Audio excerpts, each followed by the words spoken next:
coming up. That team up north coming up this upcoming weekend. So, what y'all think of the game? I mean, to me, but the only thing I'll take issue with is you calling Ryan Day a genius. Offensive genius. Well, fine. Offensive geniuses don't cost themselves games like he did against the Oregon game when he went for it for fourth down more than what he should have rather than taking point. But here's what I'll say. Is he a great offensive mind? Yeah, but I mean, you got to reserve like the genius label to me for those like generational coaches. You know what I mean? Okay. So let me ask you. Yeah. So here's what I'll say. If you listen to what I said we'll still see how he is as a head coach, because the reason that we lost that game against Oregon, besides the fact that CJ Stroud only had his second start, the reason we lost that game is because of the defense, and that's why our D coordinator was, air quotes, reassigned. He wasn't fired because he's a great recruiter, and he's still on the staff. Now, it'd be great if we had a studded defensive coordinator the whole year, but let me ask you this. So if Ryan Day is not an offensive genius, then who right now in college football is an offensive genius? Lane Kiffin. Yeah, we'll talk about going for fourth down all the time. At least we fucking completed our fourth down. If he's such an offensive genius, that he should be doing better. He shouldn't be losing. How many losses does Ole Miss have? Is it 2 or is it more? It's 2. Okay. Well, but I mean, Lincoln Riley. But to me, I'd still take Kiffin over Ryan Day at this point. I mean, okay. Well, we definitely have more talent, but that's how many national championships that's why. To me, that's why. But he plays in the SEC, man. Ole Miss in the SEC. So, hey, let me ask you this: now, how many national championships has Lane Kiffin played in as a head coach or coached in? 0. Okay, and how many times has he been to the playoffs as a head coach? But see, but now you're like mixing the arguments, though, because you were initially talking about offensive geniuses, right, rather than head coaching geniuses. I mean, if you want to talk about just coaching appearances in national title games or of offensive coordinators, we could look at that and they're comparable. But, right, but to my point, the other thing too about calling Ryan Day an offensive genius is that he kind of has underperformed to me in playoff games too. You guys beat Clemson last year. That Clemson team was a shell of the one that won the national title 2 years earlier. I mean, they didn't really have much at wide receiver. I mean, I guess they had Travis Etienne and they had Trevor Lawrence, but there wasn't much else there. I mean, the team that you guys had the year before that, I mean, that team was loaded on offense and defense. I mean, offensive geniuses don't perpetually get stuffed in the red zone like you did against the Clemson defense. Just being brutally honest here. I mean, right. And if you're asking me if I would take Ryan Day as Georgia's coach, yeah, I would take him in a heartbeat. But just, going with the genius label, I mean, that's just going too far at this point. Okay, well, we will agree to disagree because I'm right and you're wrong. But that is all. That will all play out in front of us. I've seen enough, even when he was the offensive coordinator, and I'll stick by what I said. That being said, as a head coach, I'm not calling him a genius yet. I got one genius as a head coach right now in college football, and his name's Nick Saban. You'll see him in a couple weeks. That being said, too, it's also, hey, we have times, for what it's worth, hey, the best team doesn't always win. Iowa State was clear. If I watched that game, it's clearly the better team in 2019 versus Clemson. We didn't win. We took care of that in 2020, though. But I actually well and I knowing that we put a beat down on Clemson last year and we were the better team. And I have no problem whatsoever saying that Alabama, ain't no doubt, was a better team than us. So, and that's when they went on to win the national title. Now, you talk about shells of their former self. Alabama is a shell of the former self this year, which is why, and we'll get to that later, why Georgia should have no issue whatsoever putting a beat down on Alabama in 2 weeks. Yeah, again, to be clear, I would take Ryan Day as coach, but just it's still too early in his career for me to put any type of genius label on him. You know what I mean?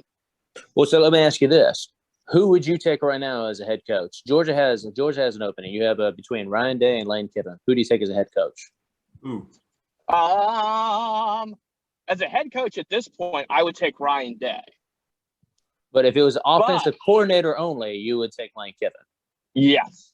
Okay, and I'm okay with that. I'm just saying, outside of Lane Kiffin, who else are then you going to go and put up? Steve Sarkisian? Well, actually, one of the guy we're completely omitting that may be real, that we're really insulting is Lincoln Riley. Yeah, he's How good. many playoff wins does he have?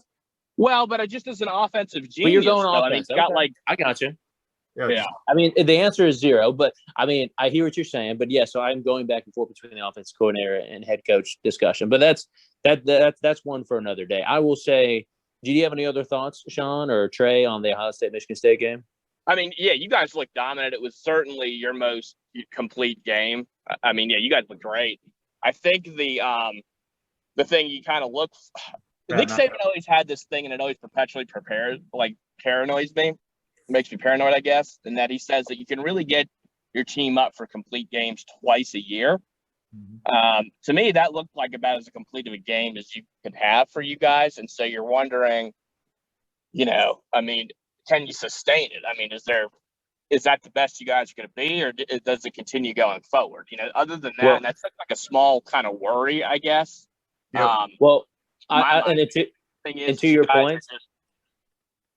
Go ahead, Sean. I think you guys are kind of peaking at the right time. I mean, the defense is certainly playing better, which only helps. I mean, C.J. Stroud's confidence is through the roof.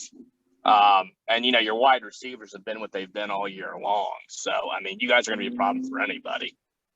And I thought of that same thing. We're sitting there and playing in the first half, and I was like, well, let's leave some for next week.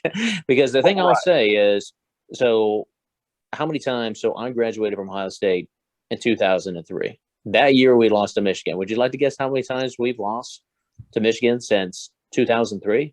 Here it is, Sean or Scott. One fucking time. What? One time. Okay, Yeah. Tressel only lost one game, and then we lost in the Luke Fickell year. That we had a 500 team. That was at Michigan. Every other time it has been Ohio State. We didn't play last year because of COVID. So what I'm saying is, 17. we always get up for this game. It's just that at some point in time, I think we're still the better team. But does the better team win? And Michigan is poised to give us our best game. I still think so. In that regard, I mean, I'm not nervous in the sense of that we've been snake bit. We have their number. Okay, so if anybody's going to crap their pants, it'll probably be them, because we have gone and we had their number for the last 20 years. Okay, that being said, It's still a rivalry game. It's still, in that time, I'll be the first one to say we've had some single digit victories. So, and we've had some close calls in 2016. And I think it was 2013 that they went for 2 in Michigan and lost in the 2-point conversion. So we certainly have had some still close games. Do I think we're the more talented team? Absolutely. Do I think they might get one at some point in time? Well, if it's going to be a great rivalry, so I guess the other team has to win sometime, right? So 17-2 is crazy. Let me ask you this. What's the spread on this week's game? Yeah, we can get into that. I was surprised. A lot of people are jumping on it. The line's moved. It originally started at 7.5, but as of now, we're here on Monday. It's 8, and I was kind of surprised. I was thinking 2 or 3 scores So if I understand that correctly, when the line moves that way, that means more people are betting on Ohio State, right? Right. Money's coming in on you guys. Okay. And So last week it was 19.5, and it shifted. Is it 20? I think it ended up at 19.5, where you favored over Michigan State. And Michigan State did beat Michigan. I know that's prophecy, as they say.